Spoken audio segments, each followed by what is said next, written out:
अस्सलाम वालेकुम and welcome back to my channel eat sleep travel. Please मेरे channel को सब्सक्राइब करें, मेरी वीडियो को लाइक करें और ज़्यादा से ज़्यादा शेयर करें ताकि ये मेरे मैसेजेस और मेरी वीडियोस आगे भी लोगों तक जाती रहें। और ये प्लीज़ मेरी वीडियोस को समझने के लिए प्रॉपर एंड तक देखिए। तो आज जो मैं वीडियो बनाने जा रहा हूँ ये है जापान के वीज़ा डॉक्यूमेंट्स की रिक्वायरमेंट के ऊपर। इससे पहले एक मैंने वीडियो बनाई थी जिसके ऊपर मैंने पूरा डिटेल से आपको बताया था कि अल्हम्दुलिल्लाह जापान के टूरिस्ट वीज़ा ओपन हो चुके हैं और जिसके ऊपर मुझे बहुत ज़्यादा मैसेजेस भी आते थे आप लोगों के भी।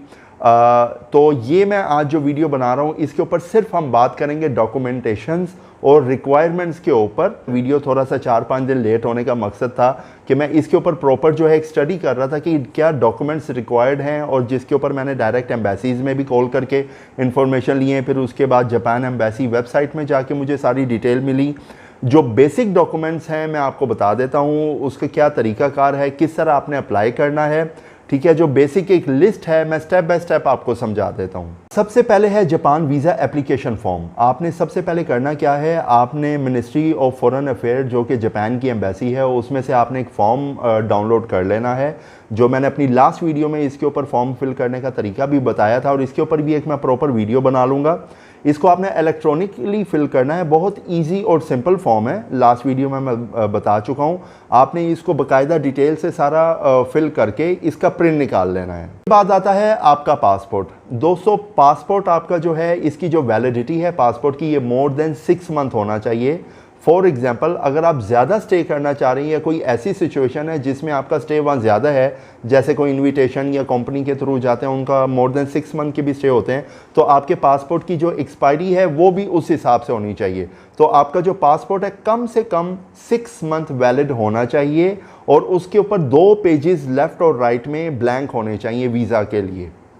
उसके बाद जो एक डॉक्यूमेंट है वो है कवर लेटर। दोस्तों कवर लेटर बहुत इंपॉर्टेंट डॉक्यूमेंट है। आप जब जापान वीज़ा अप्लाई कर रहे हैं ये आपने मस्ट अपने साथ लगाना है।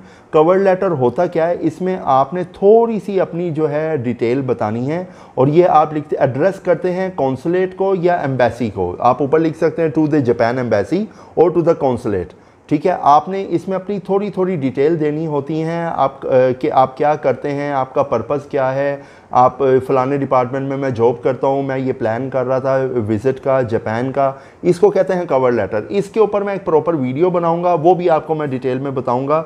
ये एक डॉक्यूमेंट की रिक्वायरमेंट है, जापान वीज़ा एप्लीकेशन अप्लाई करने से पहले आपने कवर लेटर भी अटैच करना है। के बाद आ जाती है फ़ोटो। अच्छा, फ़ोटो में आपको तरीका बता देता हूँ, इसके ऊपर बहुत से लोग कंफ्यूज भी हो जाते हैं और वो अक्सर एम्बेसी में जब जाते हैं उनकी रिक्वायरमेंट के हिसाब से वो फ़ोटो नहीं प्रिंट हुई होती तो वो उनको वापस हो जाना पड़ता है।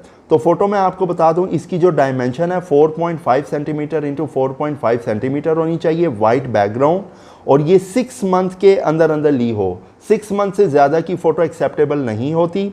फिर उसके बाद जो आपकी फ़ोटो उतरी है आपका फेस बिल्कुल स्ट्रेट आना चाहिए, ब्लर ना हो, बिल्कुल नीट एंड क्लीन हो। और उसके अलावा फ़ोटो की बैक साइड पे आपने अपना नाम और डेट ऑफ बर्थ भी लिखनी है।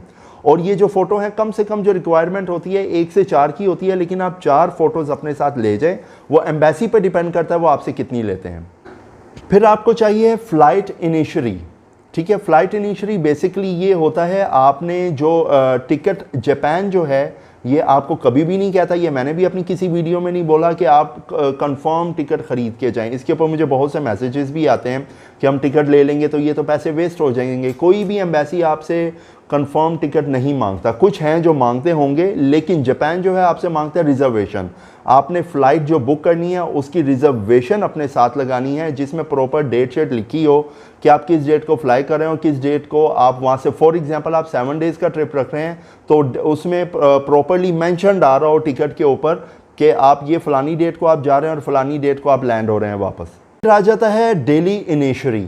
इसको आप ट्रैवल प्लान भी कह सकते हैं, डेली इनिशियरी भी कह सकते हैं। इसके ऊपर भी मैं एक प्रॉपर वीडियो आप लोगों के सामने लेके आऊँगा। बेसिकली डेली इनिशियरी बहुत इंपॉर्टेंट डॉक्यूमेंट है जब आपने एप्लीकेशन सबमिट करनी है। ये आपने उसके साथ एक पेपर लगाना है। ये आपको बहुत जगह से गूगल में आप सर्च करेंगे डेली इनिशियरी तो उसका एक टेम्पलेट बना भी आपको मिल जाएगा। उसमें होता क्या, आपने डे 1 से the time of your landing and the time the things you are going to do in Japan, जैसे आप फलानी जगह में घूमने जा रहे हैं वो आपने A to Z डिटेल लिखनी है।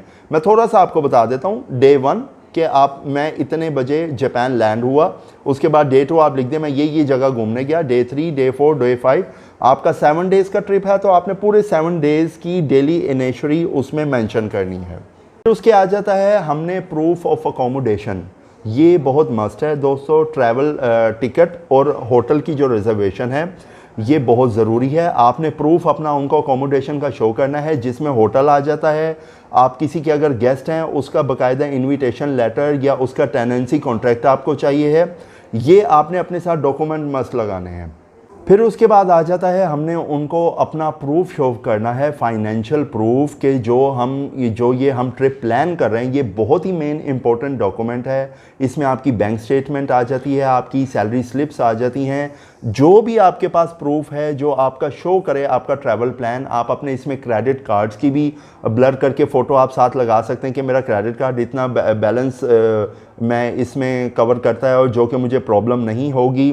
जब आप कवर लेटर बना रहे हो ये चीज़ आप उसमें भी मेंशन कर सकते हैं अपने क्रेडिट कार्ड और बैंक डिटेल्स ही, कि इतना फंड मेरे अकाउंट में है तो I can afford my travel plan. तो इसमें आपने जो अगर कोई आपको फॉर एग्जांपल कोई आपको स्पॉन्सर कर रहा है, फॉर एग्जांपल किसी का कोई रिलेटिव जापान में है या कोई किसी के फादर हैं, कोई किसी का भाई है, तो उसका लेटर ऑफ जो होता है गारंटी या स्पॉन्सरशिप का, वो आपको प्रॉपर साथ लगाना है।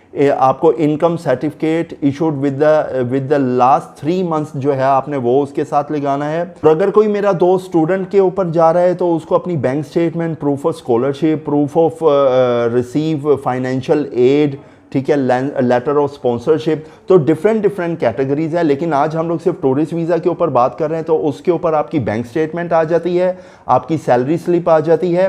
उसके बाद आपको एक बैंक मैनेजर का एक लेटर चाहिए, अकाउंट मेंटेनेंस लेटर इसको कहते हैं। कई कंट्री से रिक्वायर्ड नहीं है, लेकिन ये इंडिया हो गया, पाकिस्तान हो गया, बांग्लादेश हो गया, उधर आपको ये एक बैंक अकाउंट मेंटेनेंस सर्टिफिकेट होता है, आप बैंक से रिक्वेस्ट करें वो आपको फौरी देते हैं। ये भी आपको अपने साथ लगाना है अपना प्रूफ ऑफ फाइनेंस शो करने के लिए, जी मैं ये मेरी इनकम है, इस तरह मैं जो है ये अपना ट्रैवल अफोर्ड कर सकता हूँ जो मैं प्लान कर रहा हूँ। के बाद एक डॉक्यूमेंट आ जाता है लेटर ऑफ इनविटेशन। ये लेकिन डिपेंड करता है आपके कौन सा वीज़ा आप अप्लाई कर रहे हैं। अगर आप किसी रिलेटिव को मिलने के लिए अप्लाई कर रहे हैं, लेटर ऑफ इनविटेशन होता है जिसमें आपको प्रॉपर अपने फैमिली मेम्बर जिसके पास जा रहे हैं, या अगर कोई कंपनी आपको बिजनेस पर्पज़ के लिए बुला रही है तो उसके लिए एक प्रॉपर इन्विटेशन लेटर आप इसको कह लें, ये आपको चाहिए होता है। अगर कोई आपका फ्रेंड या फैमिली मेम्बर आपको बुला रहा है तो उसका civil status document such as birth certificate या फिर मैरिज सर्टिफिकेट आपको शो करना है। अगर कोई आपका फ्रेंड आपको बुला रहा है तो आपकी पिक्चर कट्ठे जो उतरी हो, ठीक है, उसके बाद उसका फ़ोन नंबर, उसका letter of explaining your relationship, ये चीज़ें। मैं आपको एक चीज़ बताऊं, जिस तरह आप इनविटेशंस के लिए पीछे जाएंगे डॉक्यूमेंट की रिक्वायरमेंट बढ़ती जाती हैं।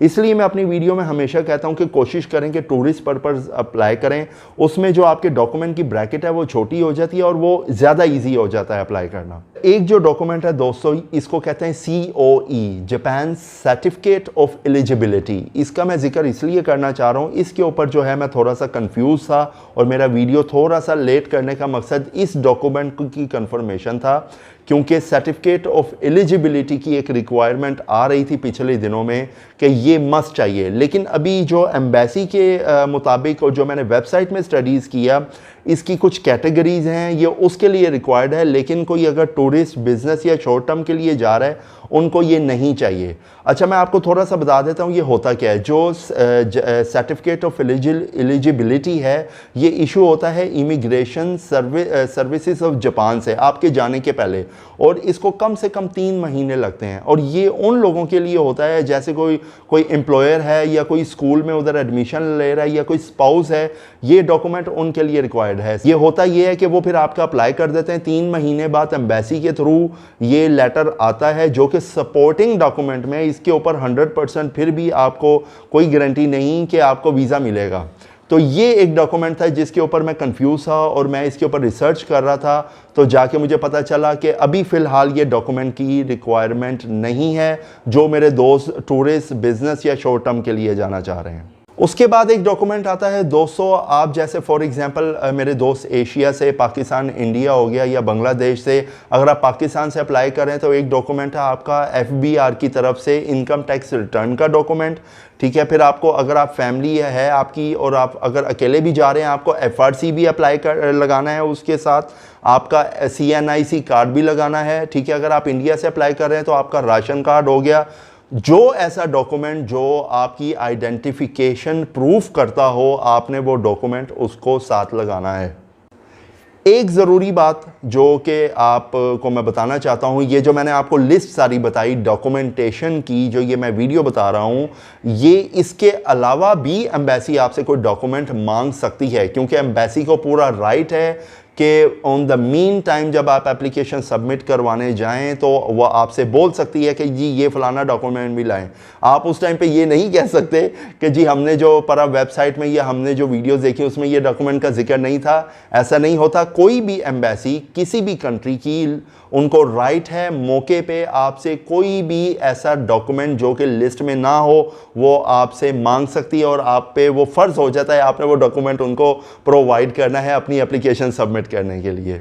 तो दोस्तों थैंक यू सो मच, आपने मेरी वीडियोस को वॉच करते हैं। मेरे चैनल को प्लीज़ सब्सक्राइब भी करें, ईट स्लीप ट्रैवल को वीडियोस को ज़्यादा से ज़्यादा भी शेयर करें। हम दोबारा मिलेंगे एक नए टॉपिक और नए रिव्यू के साथ। टेक केयर, अल्लाह हाफिज़।